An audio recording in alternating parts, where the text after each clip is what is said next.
하나디펜스가 개발한 차세대 전투장갑차 레드백을 한국군에 직접 도입하기 위해 국내에서 성능 운용을 최종적으로 채택했다는 기쁜 소식입니다. 이로써 과거부터 소문으로만 존재하던 레드백 장갑차의 한국군 편입, 제7기동군단의 레드백 배치가 정말로 현실화된 것입니다. 이렇게 된다면 유사시 K2 흑표 전차, K30비호와 함께 레드백 장갑차가 함께 운용됨에 따라 대한민국의 7군단이 뿜어내는 순간 화력은 더욱더 강력해질 것이며 일본의 육상자위대 전부와 중국의 북부전구 기갑부대를 한꺼번에 초토화시킬 수 있게 됩니다. 제7기동군단의 특성상 예하 사단은 모두 기계화 사단이라는 어마어마한 잠재력을 보유. 강력한 잠재력을 레드백 장갑차를 통해 최대치로 활성화시킬 것입니다.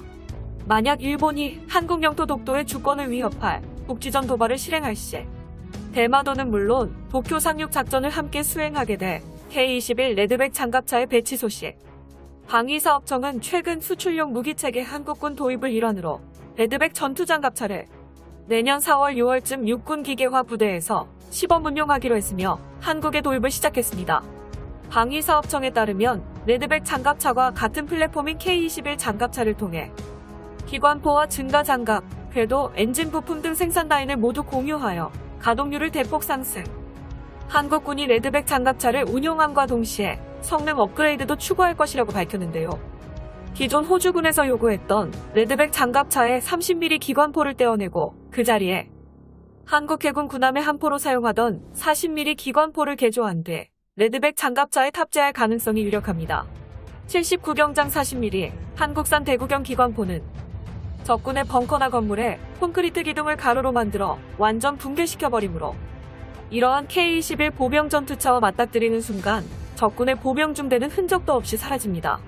말 그대로 적군의 보병 전력에 지옥을 선사할 괴물 수준의 기관포를 탑재한 것이죠.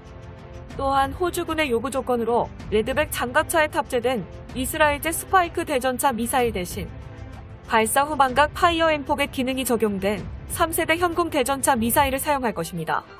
현궁 미사일은 지상 발사 시 사정거리는 약 3km 이상, 관통 성능은 전차 장갑 900mm를 뚫어버리는 괴물 무기입니다. 길이는 약 1.5m, 무게는 대전차 미사일 중량만 13kg 정도로 체계 전체 중량은 해외산 무기 동급 체계보다 약 5kg 정도 가벼워서 휴대성이 굉장히 편리합니다.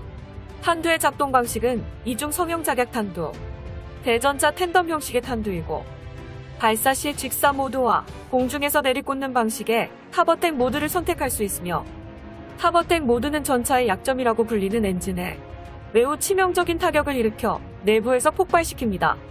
K-21 보병 전투차 한 대로 적군의 전차를 여러 대 격파할 수 있을 정도로 놀라운 잠재력을 보유할 수 있게 됩니다. 한정적으로 헬리콥터를 격추시킬 수 있는 지대공 기능까지 포함되어 있죠. 지상 발사형 한국산 청검 미사일이 검토되고 있는 소식도 주목해야 합니다.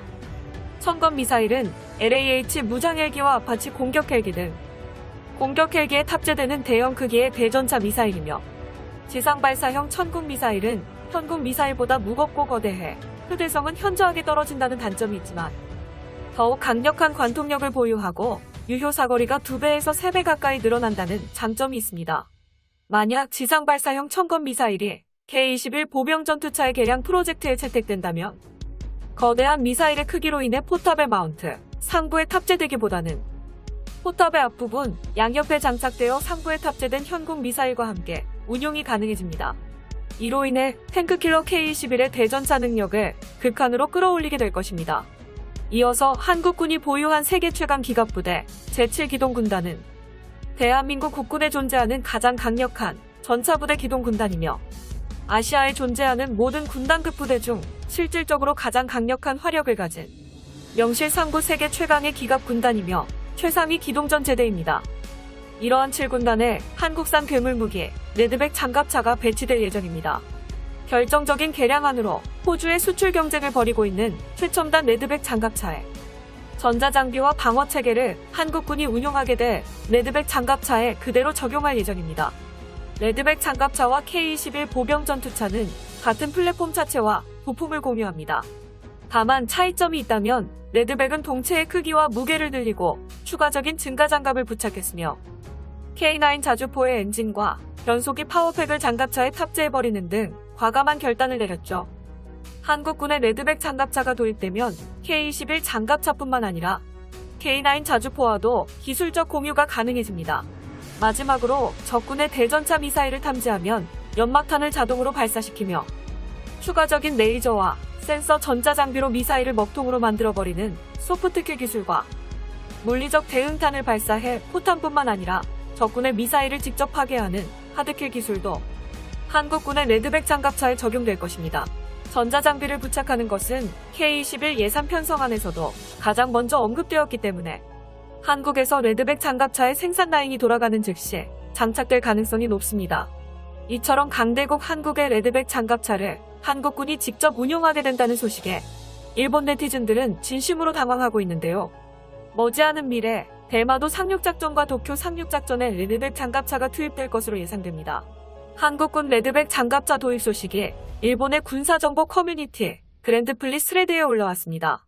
스레드에 올라온 일본 네티즌들의 다양한 댓글 반응을 번역해봤습니다. 레드백 장갑차는 한국군에 배치시키는 것 이외 아프리카와 중동, 동유럽의 분쟁 국가의 수출을 목표로 하고 있는 것 같다. 여기서 이란 간의 차이점이 발생했네. 자위대의 장갑차는 해외 수출 소식이 전혀 없어. 적극적으로 한국군 평가 시험에 응모하는 것은 방위라는 목적과 함께 수출 목적이 확실해 보인다.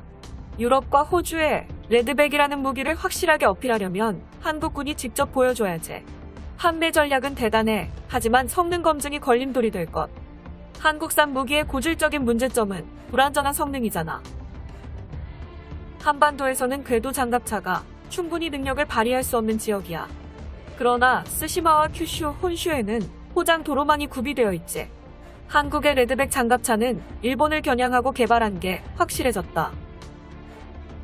신형 장갑차를 개발하고 있는 사실에 부러움을 느낀다. 일본은 요금만 잔뜩 지불해놓고 89식 보병 전투차를 대체할 새로운 장갑차의 개발이 중단되었어. 자민당과 방위성은 사업을 중단한 구체적인 이유도 설명해주지 않네. 한국에 관한 스레드 내용은 그만둬라. F3 항공자위대 전투기의 엔진을 영국과 공동 개발한다잖아. 한국 산무기보다 이런 스레드 내용이 훨씬 교육적이고 행복하다. 7군단 전용 장갑차가 새로 생기는 것일까? 한국 보병의 기계화율이 높아지는 게 분명하다고 생각합니다. 구두쇠 기질이 있던 한국군이 싼 맛에 APC를 퇴역시키고 레드백 같은 IFV를 들여오는 건 정말 의외네요. 동력계만 우수하면 개발도상국도 손쉽게 장갑차를 만들 수 있다. 왜냐면 얼마든지 무겁게 할 수 있잖아. 설계를 엉망진창 만들어도 문제없어. 우수한 동력계를 만들 수 있는 것은 미국과 독일이기 때문에 한국은 동력계를 수입해서 껍데기만 자국에서 만드는 형식일 뿐이다. 포탑은 호주 및 이스라엘제, 기관포는 미국제로, 대전차 미사일은 이스라엘제를 탑재하고 파워팩은 독일제를 탑재하는가. 장갑차 차체 유해는 서양에서 실적이 풍부한 장비를 탑재하는 것으로 서방 측에서 신뢰하는 견고한 수출 무기가 되고 있다. 이런 무기를 한국군이 가져가는 건 어느 정도 긴장해야지. 한국의 레드백 장갑차의 한국군 도입이 현실화되었습니다. 현재 레드백 장갑차는 대전차 미사일 발사부터 기관포 사격, 주행하는 영상까지 전 세계에 공개되어 있는 상황. 한국군의 레드백 장갑차 도입이 뜻하는 건 해외 수출에 더욱 유리해졌다는 증거입니다. 이 기세를 몰아서 레드백 장갑차가 호주 수주까지 성공하는 순간 무기 수출 실적에서 한국과 초격차 수준으로 벌어진 일본은 더욱 두려움을 느끼겠군요. 영상의 정보가 유익하셨다면 유튜브 채널명 대고 구려 제고 구독과 알림 설정 진심으로 감사합니다.